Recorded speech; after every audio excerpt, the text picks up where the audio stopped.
Nobody in Larson County, Kansas could explain why 64-year-old Wilhelmina Sorensen had spent nearly $1,000 of her modest pension that April on broken mirrors. Not new ones. Cracked bathroom mirrors, shattered vanity glass, old car side mirrors, anything with a reflective surface that the county's 2 salvage yards and half a dozen garage sales were happy to sell her cheap, since nobody else wanted them. By the 3rd week of April, she'd hauled home more than 200 pieces, and her hired hand, a steady young man named Curtis Van, had spent an entire weekend helping her mount them on wooden stakes driven into the soil across her 40-acre wheat field, angled carefully, each one adjusted and readjusted by hand until Minnie was satisfied. Her late husband Axel had died 3 winters earlier, and Larson County had gotten used to the idea that his widow ran the wheat operation alone now, competently if a little quietly. Nobody in the county had gotten used to the idea of 200 broken mirrors glinting across a wheat field in the April sun, catching the light in a way that made the whole 40 acres shimmer strangely from the county road, like something between a scarecrow field and a scrapyard. They laughed about it at the co-op. They laughed about it at church. Most of them stopped laughing entirely by the 2nd week of May, when a hard, unseasonable frost swept across Larson County and wiped out wheat crops on farm after farm, everywhere except the one field glittering with broken glass. If stories about quiet stubbornness, inherited wisdom, and the surprising value of trusting what you know matter to you, this is exactly the kind of story we tell every week. Go ahead and hit subscribe so you don't miss the next one, and if this story moves you, tap that like button before you go. It genuinely helps this small channel find the people who care about stories like Minnie's. Now let's find out what those broken mirrors were actually doing out there, and why an entire county would end up wishing they'd asked sooner. Larson County sits in the flat wheat country of central Kansas, wide open ground under a sky that seemed to take up more room than the land itself, where a hard frost in early May was rare enough to catch most growers unprepared, but not so rare that old-timers didn't still tell stories about the bad years that had happened before. Minnie and Axel Sorensen had farmed their 40 acres for 36 years. A modest operation by Kansas standards, hard red winter wheat rotated with occasional sorghum, enough to support a comfortable if unglamorous life and put both their children through state college before they'd scattered to Denver and Minneapolis for careers that didn't involve farming at all.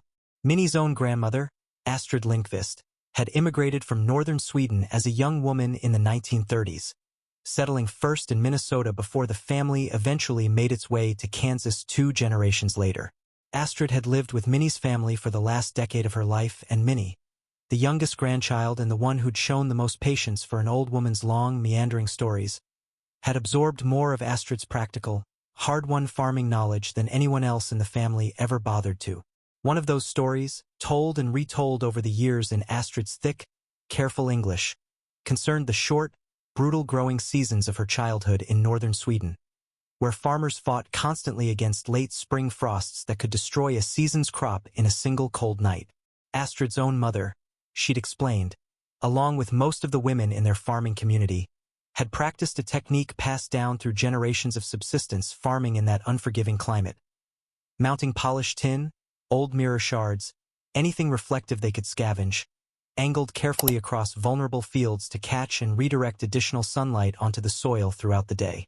The extra reflected light, Astrid explained, warmed the ground more than direct sunlight alone could manage in a short northern day, and that stored soil heat radiated back upward through the cold, clear nights when frost was most likely to form, buying just enough extra warmth in the air near the ground to keep a vulnerable crop above the threshold where ice crystals actually formed inside plant tissue. Minnie had filed the story away the way she filed away most of Astrid's stories, half memory, half family folklore, not something she'd ever expected to use. But that particular spring, with an unusually warm March giving way to a cold, unstable April, and the county extension office issuing repeated warnings about the wheat crop's vulnerability to a late frost after such early, tender growth, Minnie found herself thinking about her grandmother's mirrors more seriously than she ever had before. She mentioned the idea to her son, Eric, during one of their weekly phone calls, mostly as a passing thought rather than a real plan. Eric, an engineer in Minneapolis with a healthy respect for his mother's judgment on most things, was skeptical enough to say so directly. "Mom, that sounds like something that worked for great-grandma's kitchen garden, not 40 acres of wheat," he told her. Minnie didn't argue the point. She just kept thinking about it for another week, running rough calculations in her head about coverage and angle and cost, until thinking about it turned, the way it often did with Minnie, into simply doing it.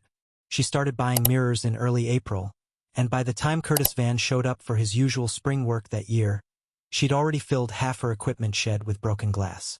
Curtis, 26 and generally willing to take on whatever strange task Minnie asked of him without much argument, admitted the mirror project tested even his patience for her ideas. "You want me to stake 200 broken mirrors into a wheat field," he said, more statement than question. The first weekend she explained the plan properly. Minnie told him yes, and explained Astrid's old technique in the same patient, unhurried way her grandmother had once explained it to her. The work took most of 2 weekends, mounting each mirror at a slightly different angle depending on its position relative to the field slope and the arc of the spring sun, adjusting and readjusting based on rough calculations Minnie kept in a notebook she carried in her coat pocket. By the 3rd week of April, the field caught the afternoon light in a way that made it visible from nearly a mile down the county road, glinting and shifting as the sun moved, an effect that drew more than a few curious drivers to slow down and stare. Hollis Prieger, who farmed the neighboring 300 acres and had known Minnie and Axel since before either couple had children, drove past one afternoon and pulled his truck onto the shoulder to get a better look. He found Minnie out checking mirror angles and asked her, plainly, what in the world she was doing. Minnie told him about Astrid, the old technique, the reasoning behind it, all of it delivered with the same calm confidence she'd have used describing a normal spring planting decision. Hollis listened politely, nodded, and drove off without saying much more, though he mentioned the conversation to his wife that evening in a tone that suggested he wasn't entirely sure what to make of it. At the co-op that week, the story took on the shape these things usually did in a county that size. Somebody said Minnie Sorensen had spent her whole pension on broken mirrors. Somebody else said grief did strange things to people, 3 years on or not. A few teenagers from town made a habit of driving slowly past the field after dark that April just to see it catch the moonlight, more curious than cruel, though word of their late-night drive-bys eventually got back to Minnie in a way that made her laugh more than it bothered her.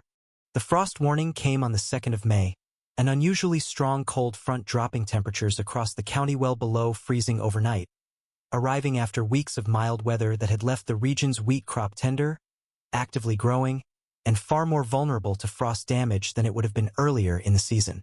County Extension Agent Pauline Sykes issued a formal advisory that afternoon, urging growers to prepare whatever frost mitigation measures they had available.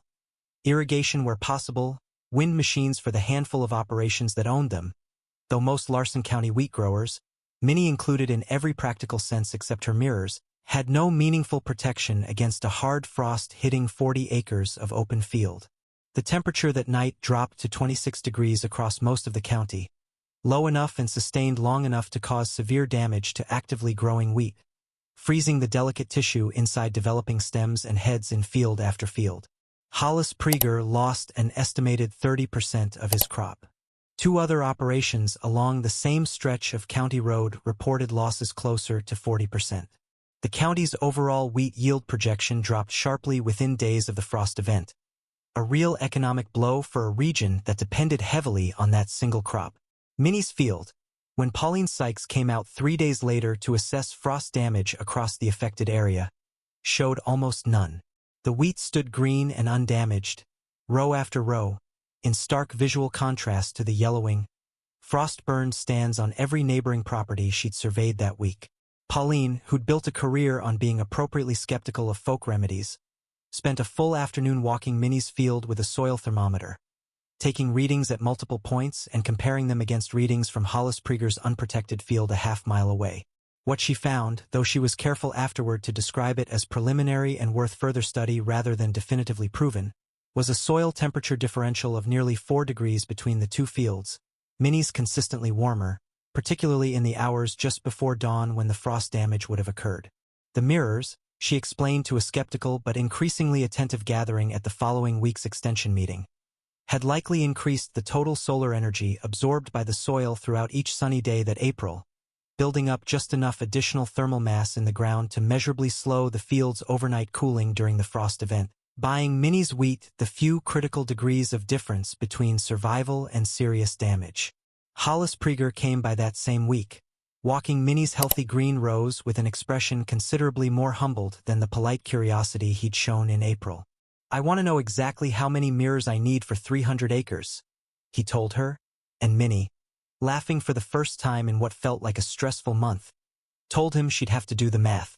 By the following spring, for farms across Larson County had installed some version of Minnie's reflective field markers ahead of frost season, and Pauline Sykes had begun formally documenting soil temperature differentials as part of a broader county study on low-cost frost mitigation techniques for growers who couldn't afford expensive wind machines or irrigation systems.